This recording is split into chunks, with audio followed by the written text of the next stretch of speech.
Hello বন্ধুরা, আশা করি সবাই ভালো আছো। তো আজ বেঙ্গল কিংয়ের ডবল 30 ভাড়া যাচ্ছে সরস্বতী পুজো উপলক্ষে। তো এই বোলেরোতে যেটা লোড হচ্ছে, তো এটা হচ্ছে কুচপলা নাগবল, দাঁতপুর থানার অন্তর্গত এলাকা। আর যেটা ইঞ্জিন ভাড়ে লোড হচ্ছে, এটি যাচ্ছে তোমার পান্ডুয়া থইপাড়া। তো এটি একদিন করে ভাড়া রয়েছে।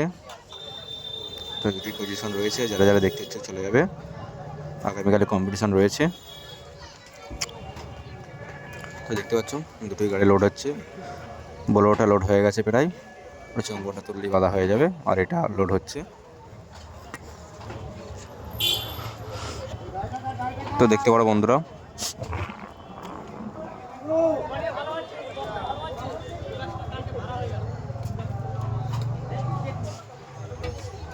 তো বন্ধুরা, ভিডিওটি ভালো লাগে লাইক করবেন, চ্যানেল যদি নতুন এসে থাকে সাবস্ক্রাইব করে দেবেন। দুটো 30 সরস্বতী পুজো লক্ষ ভাড়া যাচ্ছে। একটি আছে দাঁতপুর থানার অন্তর্গত নাগবোল, আর একটি আছে পান্ডুয়া থইপাড়া।